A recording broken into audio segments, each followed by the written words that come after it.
민수기 강의 계속 이어집니다. 그래서 70번째 시간입니다.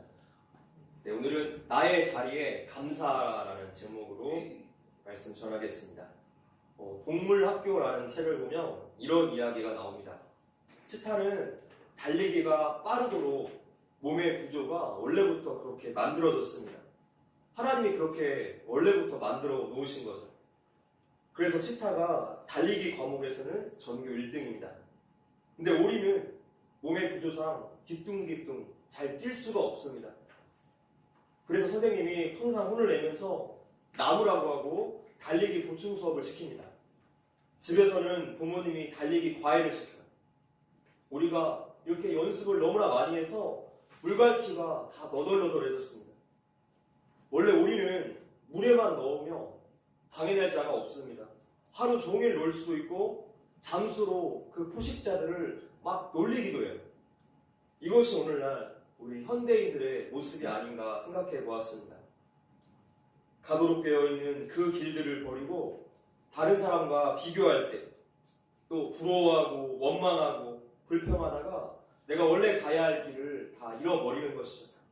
가진 복들에 감사할 줄 모르고 불평 불만으로 삶을 채우다가 그렇게 불행으로 살아가게 되는 것입니다. 오늘 본문 속에는 참 많은 주제들이 있는데 오늘은 이 부분에 대해서 집중해 보려고 합니다. 네, 지난 시간 38년 만에 하나님의 명령대로 이스라엘이 2차 인구조사를 실시했는데 그 인구조사의 첫 번째 목적은 가나안 정복에 앞서서 군대를 개수하기 위해서였습니다. 인구조사 결과 1차 때의 그 총수와 큰 차이가 없었는데 이것을 통해서 우리가 하나님의 은혜와 보호하심 그리고 약속의 성취를 우리가 볼 수 있었습니다. 이제 이 인구조사의 두 번째 목적은요, 효과적인 땅 분배를 위해서입니다. 26장 2절을 보니까 각 가문을 따라서 조사하라고 말씀하셨는데 땅 배치와 분배를 하기 위해서였습니다. 인간의 역사를 보며 땅을 차지할 때는 한마음으로 힘을 합쳐서 같은 편끼리 이렇게 열심히 그 땅을 차지하죠. 그러나 땅을 분배할 때는 이제 마음이 달라집니다. 욕심 때문에 같은 편끼리 피를 싸우고 피를 흘리면서 싸우게 되는 것이죠. 인류의 역사는 곧 전쟁의 역사였습니다. 그래서 하나님께서 가나안을 정복하기 전에 미리 이 땅 분배를 염두에 두시고 지금 계획을 짜신 것입니다. 가문별로 인구를 정확하게 파악해서 거기에 맞는 땅을 아주 효율적으로 배분하기 위해서입니다. 물론 하나님께서는 각 가문의 개수를 다 알고 계세요. 그런데 왜 조사를 하라고 이렇게 명령을 하시는 것일까요? 직접 백성들이 인구조사를 하면서 모세와 지도자들 또 전체 백성들이 다 알도록 하기 위해서입니다. 그래야지 땅을 분배받았을 때 불평이 없습니다. 이 지파는 인구가 많으니까 이렇게 땅을 받았구나. 저 지파는 인구가 적으니까 이렇게 적게 받았구나. 서로 이해할 수 있도록 조치를 취한 것입니다. 하나님께서 땅을 분배하실 때는 몇 가지의 원칙이 있었는데요. 그 첫 번째 원칙은 공평의 원리였습니다. 우리 53절, 54절 읽겠습니다. 시작. 각 집, 명수대로 땅을 나누어 주어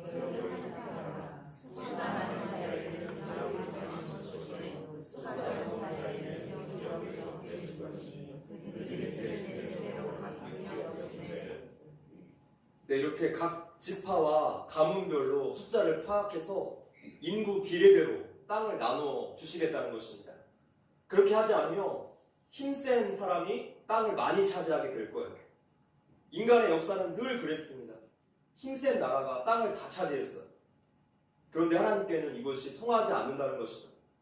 성령이 시인의 고백처럼 하나님은 공평하신 분이시기 때문입니다.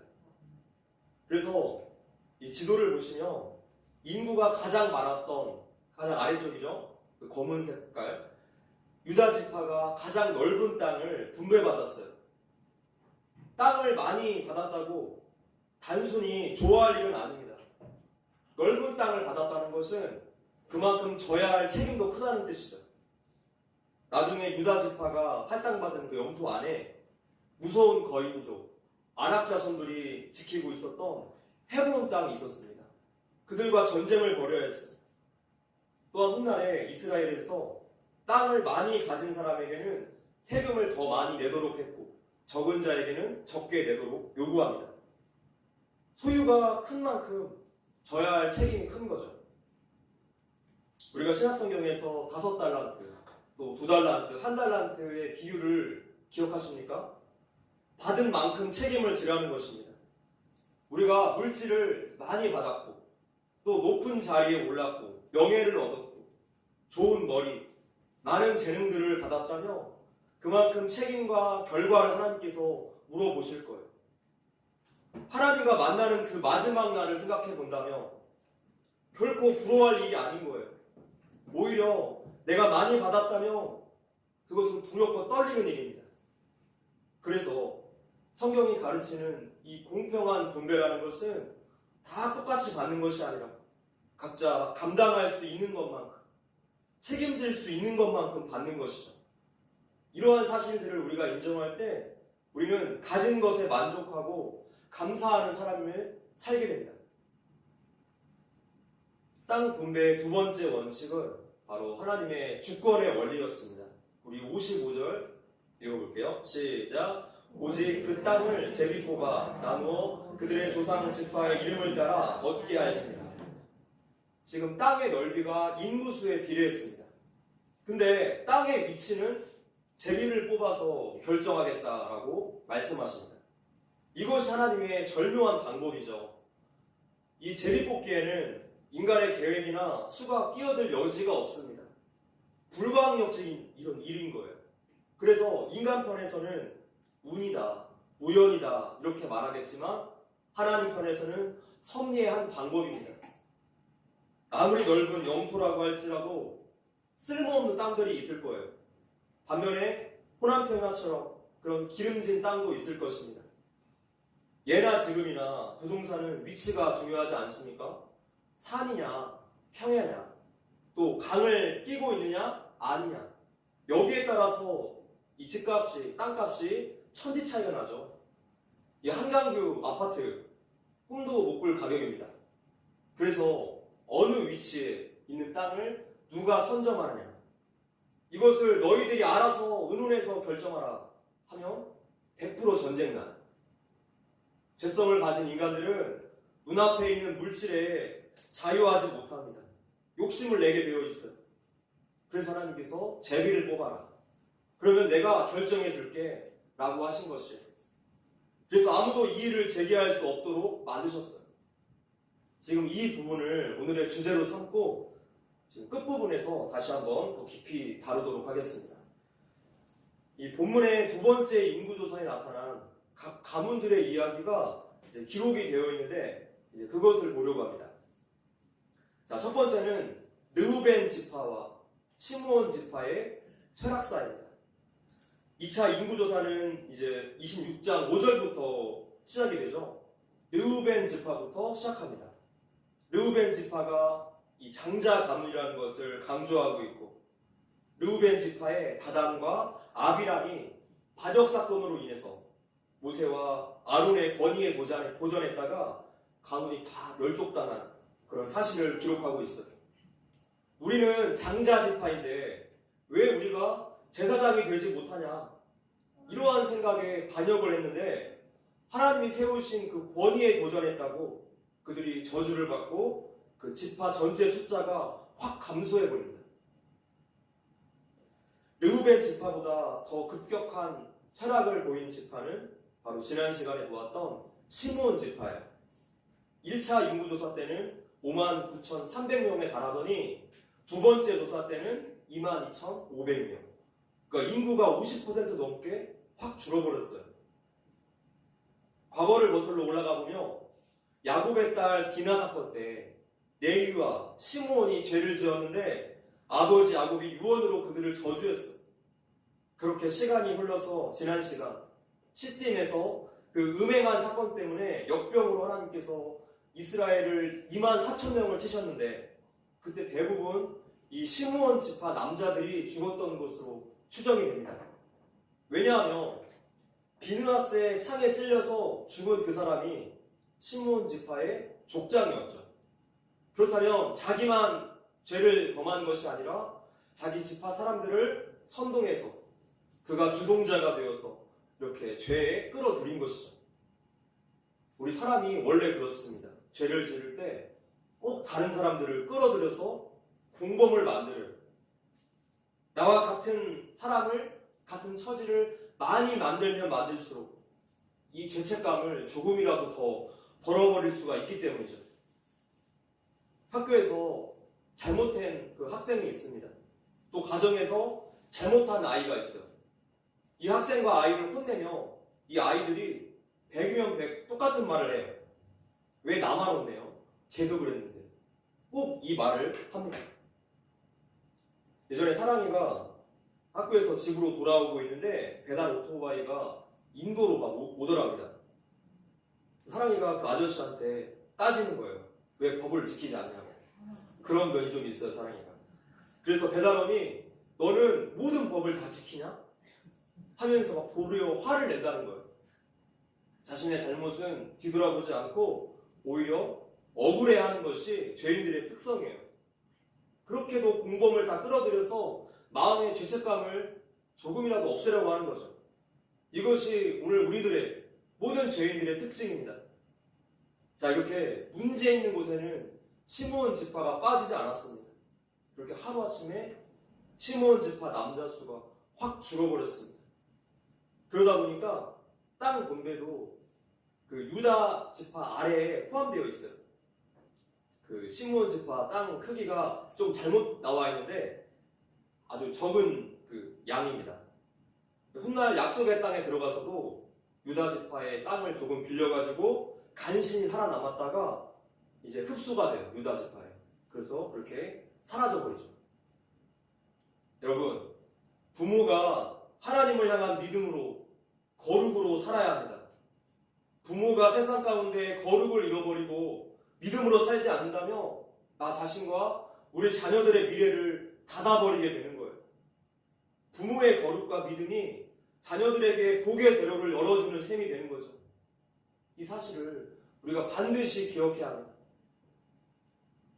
유다 지파의 그 지도자가, 시므온 지파의 지도자가 자녀들과 동족들을 다 끌어들였기 때문에 같이 멸망당하지 않았습니까? 우리 부모들이 잘해야 합니다. 반면에 유다 지파, 그리고 스불론, 이사갈 지파는 아주 괄목할 만한 성장을 보였어요. 1차 인구조사 때 유다 지파가 가장 많았는데 2차 인구조사 때에도 2,500명이 늘어납니다. 스불론 지파는 3,000명, 그리고 이사갈 지파는 10,000명 가까이 증가했어요. 그래서 이 두 지파의 복의 비밀이 과연 무엇인가 한번 살펴보았더니 그들이 항상 유다 지파에 붙어 있었다는 거예요. 예전에 우리가 그 이스라엘 야영을 할 때 12지파의 배치도를 보았는데 이렇게 12지파가 성막을 중심으로 동서남북 3지파씩 진을 쳤었죠. 유다 지파에 항상 누가 있습니까? 이사갈과 스불론 지파가 항상 있었어요. 이거 한마디로 40년 동안 내내 붙어 다닙니다. 결론은 무엇입니까? 믿음의 복의 통로 옆에 붙어 있으라는 거예요. 믿음의 사람 옆에 붙어 있어야 한다는 것입니다. 믿음의 사람과 교제를 하며 우리의 대화가 달라요. 우리의 관심이 다릅니다. 우리의 가치관이 달라져요. 그 대화 속에 늘 하나님이 계시기 때문입니다. 시편 1편의 결론도 똑같아요. 악인의 옆에서 떨어져라. 바로 이것이 결론이죠. 나중에 다윗이 나오고 예수 그리스도가 나오는 그 유다 지파에 꼭 붙어 있었더니 그들이 믿음을 따라가요. 유다 지파의 1세대 중에서 유일하게 가나안 땅을 밟은 그 두 사람 중에 한 사람이죠. 믿음의 사람 갈렙도 있었습니다. 이 믿음의 사람에게는 늘 예배가 있어요. 찬양도 있고 기도가 있습니다. 이렇게 유다 지파와 40년을 가까이 교제했더니 스불론, 이사갈 지파가 그들의 거룩함을 닮아가고 그들의 믿음을 배워간 거예요. 성도 여러분, 믿음의 사람들과 가까이 교제하십시오. 내가 달라져요. 내 삶이 달라집니다. 할렐루야. 이 12지파의 행군 순서도 그렇습니다. 자, 가장 먼저 일어나서 출발하고 행군했는데 그것이 바로 이 세 지파였습니다. 선두는요, 가장 힘든 일이에요. 위험과 장애물이 나오며 온몸으로 가장 먼저 부딪혀야 하고 경험을 해야 하는 그런 자리죠. 언약궤를 가장 먼저 뒤따라서 그렇게 가장 먼저 순종한 지파가 바로 이 세 지파였습니다. 신명기 말씀에 읽어볼게요. 시작. 그런즉 너는 알라 오직 내 하나님 여호와를 하나님이시오 신실하신 하나님이시라. 그를 사랑하고 그의 계명을 지키는 자에게는 천대까지 그의 언약을 이행하시며 인애를 베푸시되. 유다, 이사갈, 스불론 지파가 하나님을 가장 뜨겁게 사랑하고 그 계명에 가장 먼저 순종하는 지파였습니다. 그랬더니 정말로 하나님이 그 후손들을, 이 세 지파의 후손들을 천대까지 복 주시는 거예요. 그 다음은 오늘 본문에 나오는 레위인들의 숫자입니다. 1차 인구조사 때도 그랬지만 이렇게 레위인들은 따로 계수를 했습니다. 레위 지파는 아시는 것처럼 이스라엘 민족 전체를 대표해서 예배를 드리는 그런 제사장 가문입니다. 그들은 전쟁에 나가서 싸우지도 않았고 따로 땅을 분배받지도 못했어요. 대신에 12지파가 가진 성읍들 중에 48개 성읍을 골고루 뽑아서 레위 지파에게 나누어 줍니다. 자, 이것은 우리에게 굉장한 중요한 의미가 있어요. 12지파 그 모든 곳에서 반드시 레위인들을 통한 예배가 있어야 한다는 거예요.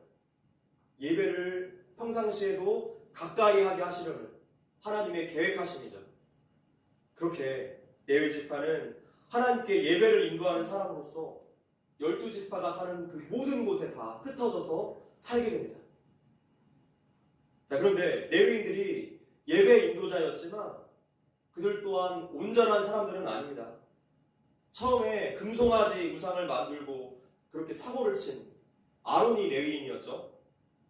모세의 문화이면서 모세의 권위에 도전했다가 문둥병에 걸렸던 미리암 역시 레위인이에요. 잘못된 불을 하나님께 올렸다가 즉사했던 나답과 아비후도 레위인들이에요. 자, 이렇게 사고를 많이 친 레위인들의 그 실수와 아픔이 지금 본문에 그대로 공개되어 있습니다. 그러나 하나님은 그들을 버리지 않으셨어요. 정결하게 만드셔서 연단하셔서 이스라엘 가운데 두셨고 12지파가 그들의 권위를 존경하게 만드십니다. 그렇게 계속 제사장 지파로 사용하신 거예요. 그래서 광야 생활 40년 동안에도 레위 남자들의 인구가 1000명이 증가합니다. 하나님의 은혜가 아니며 그들은 하나님의 일을 할 수 없었다는 것을 우리에게 가르쳐주고 있어요. 오늘 우리 성도들도 이 시대의 영적 레위인들이에요. 하나님이 부르신 제사장들이에요. 하나님을 예배하는 예배자들이 주일에 모여서 이렇게 예배를 드리고 나면 우리가 일상 곳곳으로 흩어집니다. 그들 가운데 우리가 예배자로 살게 되는 거예요. 우리 또한 어떻습니까?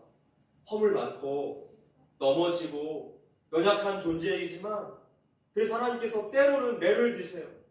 연단도 하시고 그렇게 예배자다운 예배자로 우리를 만들어 가시는 중이세요. 하나님의 은혜가 아니면 우리는 도저히 설 수가 없습니다. 내가 할 수 있는 것은 아무것도 없어요. 나는 아무것도 아닙니다. 오직 우리 하나님이 이끄시는 거예요. 이것이 복음이죠. 그러니 하나님의 은혜에 꼭 붙들려 사십시오. 하나님과 만나는 그 은혜의 자리에 어떻게든 머무십시오. 그것이 연약한 우리 인생들이 살 길이에요. 우리는 불완전하지만 하나님은 완전한 분이시기 때문에 그분이 붙들고 있는 우리 성도들은 언제나 소망이 있는 것입니다. 할렐루야. 또 다른 가문에 중요한 이야기가 남아 있습니다. 소망이 없을 정도로 완전히 무너져 내렸다가 다시 하나님의 은혜 때문에 살아난 레위인들 중에서 대표적인 경우가 바로 고라 자손들이었습니다. 26장 9절부터 읽어볼게요. 시작. 엘리압의 아들은 느무엘과 다단과 아비람이다.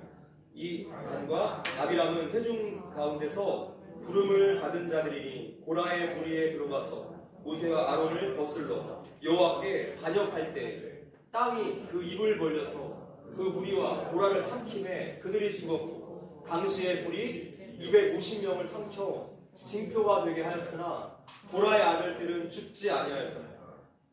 여기에서 기가 막힌 반전이 나타나죠. 고라가 반역한 무리의 대장이었고 같이 반역을 했던 다단, 아비람의 가족들은 전부 다 멸망했는데 정작 고라의 아들들은 죽지 않았다고 기록되어 있어요. 왜 안 죽었을까요? 하나님 앞에 회개해서 안 죽었습니다. 고라의 아들들은 민수기 16장에서 모세가 반역자들로부터 떨어져 나오라 라고 말했을 때 하나님께 반역했던 아버지를 따르지 않고 떨어져 나왔어요.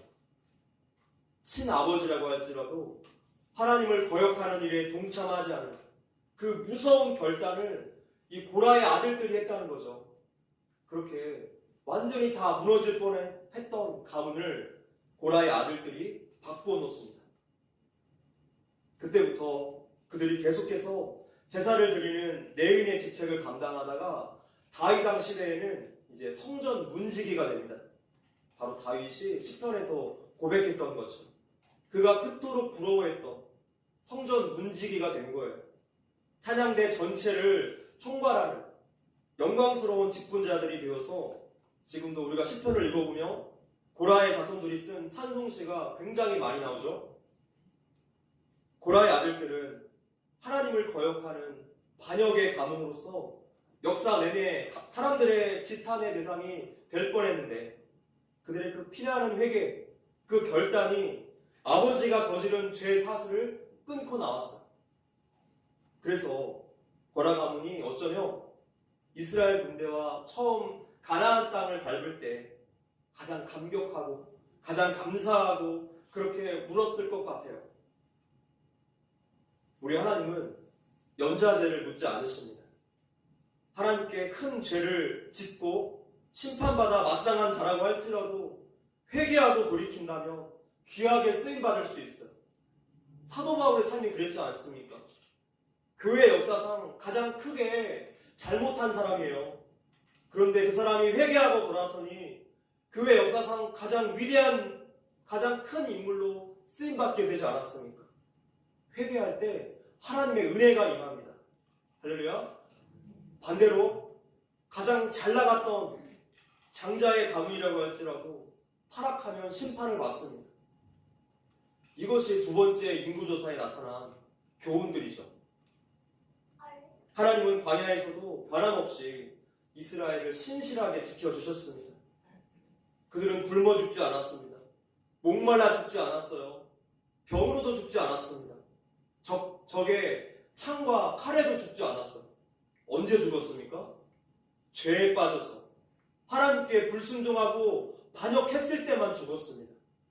여러분, 우리를 죽이고 우리를 망가뜨리는 것은 무엇입니까?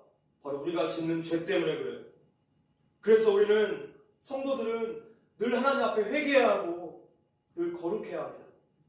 하나님께서 성도들의 거룩을 위해서 우리를 인생의 광야로 반드시 보내세요. 그런데 그 고난 가운데 있다고 비참해하지 마십시오.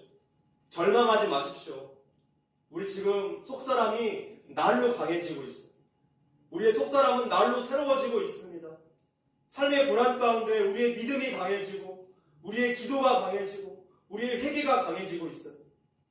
완전하신 하나님이 우리를 지금 그렇게 만들어가고 계세요. 하나님의 계획대로 만들어져 가고 있습니다. 그러니 우리는 망하지 않습니다.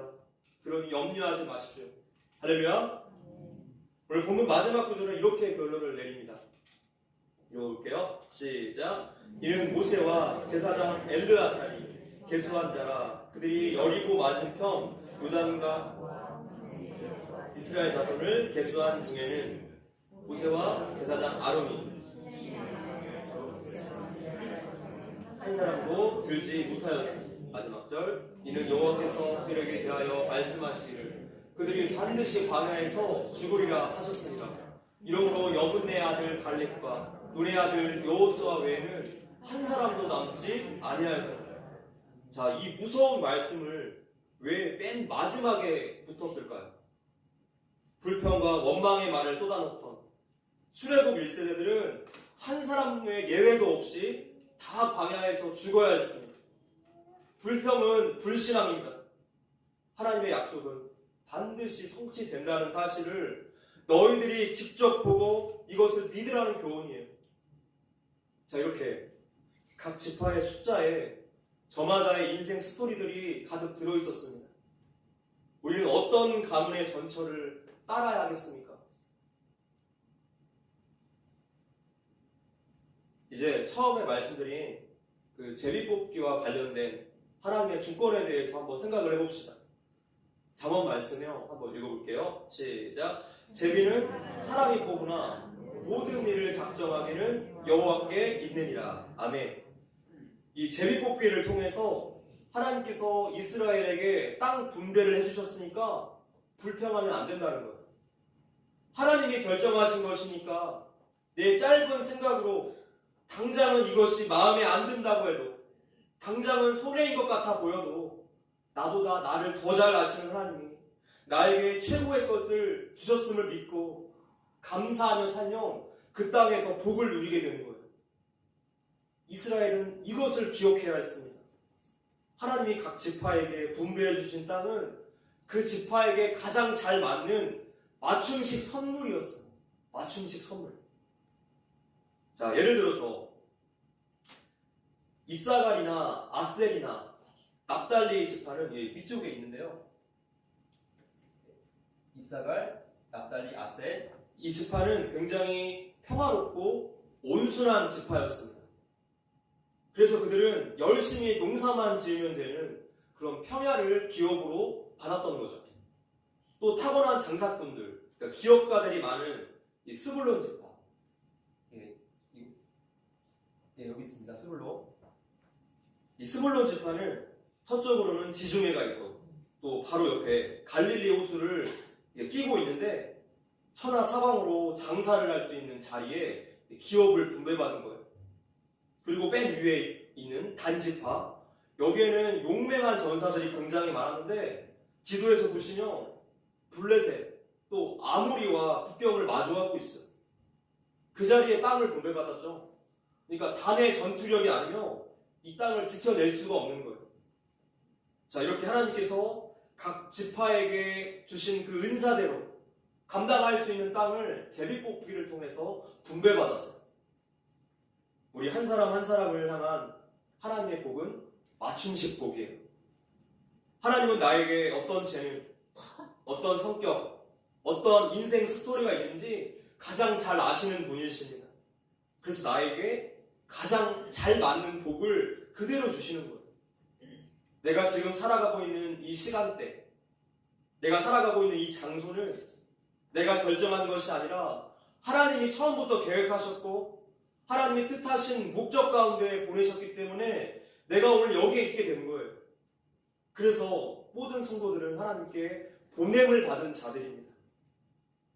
오늘 나와 함께 살고 있는 나의 배우자, 우리 주변의 사람들, 또 우리가 종사하고 있는 직업, 내가 다니고 있는 교회, 모임 등등, 이 모든 것이 우리를 만드신 하나님이 우리가 가장 잘 감당할 수 있는 그 위치에 보내주신 거예요. 그래서 천생연분, 안성맞춤이라는 단어는 진정 성경적입니다. 이것을 인정하고 감사하며 사는 성도는 그제서야 사도 바울의 고백이죠. 그리스도의 편지, 그리스도의 향기가 나는 거예요. 이러한 것에 대한 인식, 수용, 믿음이 없다면 내가 처해 있는 모든 곳에서 또 모든 관계 속에서 불평과 원망을 하는 불성실의 편지, 악취를 풍기는 그리스도인이 되는 것이죠. 그러므로 다른 사람들이 받은 기업, 그들이 받은 그 부, 사회적인 위치, 재능과 관계들을 보면서 질투하지 마십시오. 다른 사람과 비교하지 마십시오. 내 자리가 나에게 최선입니다. 다른 자리는 내가 감당할 수 없기 때문에 주시지 않는 거예요. 우리가 믿는 하나님은 너무나 섬세하시고 너무나 자상하신 분이십니다. 그러니까 우리의 이웃들이 받은 그 복에 대해서 박수를 쳐주시고 내가 받은 복에 만족하며 감사할 줄 알아야 합니다. 이것이 우리 삶에 있는 하나님의 분배에 대한 우리 성도들의 자세가 되어야 합니다. 말씀을 맺겠습니다. 오늘 우리는 이스라엘을 위한 하나님의 땅 분배 계획의 원리들을 보았습니다. 그것은 공평의 원리 그리고 하나님의 주권의 원리였습니다. 각자에게 주시고 또 보내신 자리를 우리가 감사할 줄 알아야 하겠습니다. 각자에게 주시고 보내신 그 자리, 그것은 내가 감당할 수 있는 곳이에요. 나에게 가장 잘 어울리는 곳입니다. 내가 이 삶에서 반드시 짊어져야 하는 십자가예요. 하나님 나에게 주신 안성맞춤 복, 안성맞춤 자리입니다. 우리 모두가 나의 자리에 만족하고 또 감사하는 그런 신앙이 되시기를 주님의 이름으로 기도합니다. 송명희 시인이 고백했던 그 찬양 아시죠? 나 가진 재물 없으나. 이 찬양으로 주님 앞에 나아갑시다.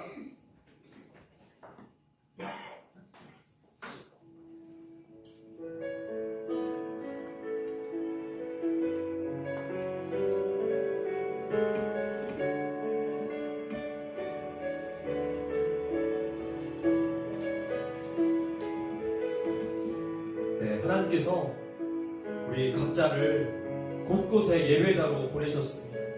그곳에서 예배자로 살기를 우리에게 원하셔서 그렇게 세우셨습니다. 불평하고 불만했던 그런 모든 삶들을 회개하시고 주님, 우리가 이 자리를, 이 십자가를 잘 감당할 수 있도록 은혜를 더하여 주시옵소서. 이 고난의 길에서, 이 광야에서 우리가 정금과 같이 나올 수 있도록 예수 그리스도의 그 성품으로 빚어지게 하여 주시옵소서. 우리 이러한 고백으로 감사 찬양을 올리겠습니다.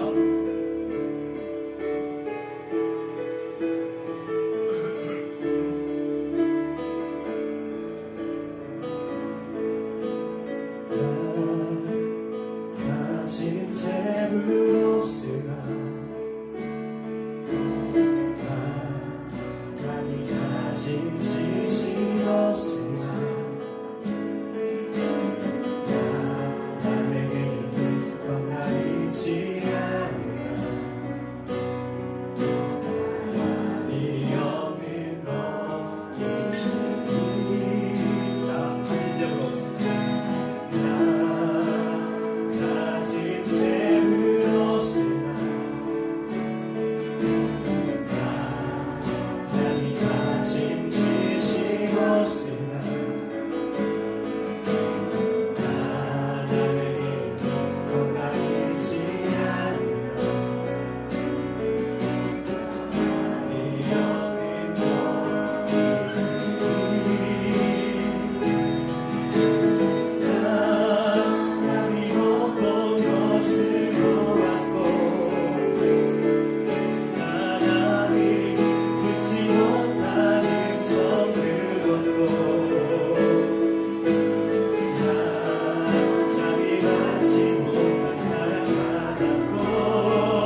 계획하신 미래가 있는 줄 믿습니다. 하나님, 이 길에서 우리가 철저히 예배자로 살게 하여 주시옵소서. 하나님, 우리가 정금같이 나오고 하나님께 영광 돌리는 삶들이 되게 하여 주시옵소서. 우리가 감사를 통하여 하나님께 영광되는 삶이 되게 하여 주시옵소서. 우리 함께 기도하겠습니다. 주님 감사합니다.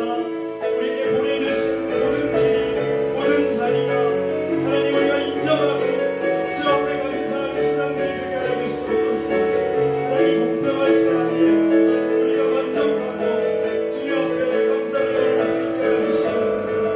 우리 삶의 여러 가지 문제들과 삶의 짐들이 있을지라도 하나님의 계획이 있는 줄 믿습니다. 주의 보이지 않는 손이 우리를 붙잡고 있기 때문에 우리가 언제나 소망이 있는 줄 믿습니다.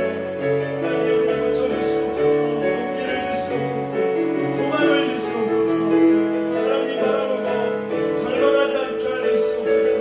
하나님, 이 자리에서 주님 우리가 성도가 되기를 원합니다. 주님 붙잡아주시옵소서. 주님 도와주시옵소서.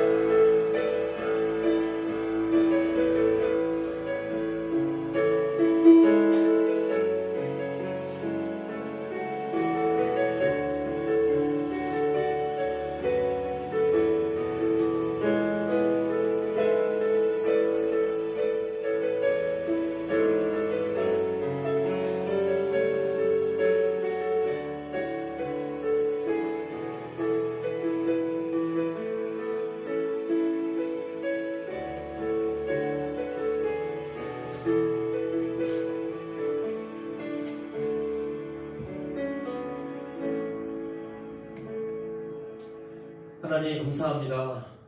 우리 삶의 모든 것이 하나님의 은혜인 줄 믿습니다. 늘 감사하며 살게 하시고 하나님이 계획하신 모든 삶들이 있는 줄 믿습니다. 우리가 이 광야의 길에서 주님 붙잡고 쓰러지지 않게 하시고 늘 소망을 얻게 하여 주시옵소서. 어떠한 삶의 문제라도 주님이 해결하시고 주님이 답이 있으신 줄 믿습니다. 우리 성도들 언제나 주님 때문에 소망을 얻고 그 보이지 않는 하나님의 손이 우리를 붙잡고 있음을 믿고 늘 담대하게 살아갈 수 있게 하여 주시옵소서. 모든 것 감사하고 예수님의 이름으로 기도합니다. 아멘.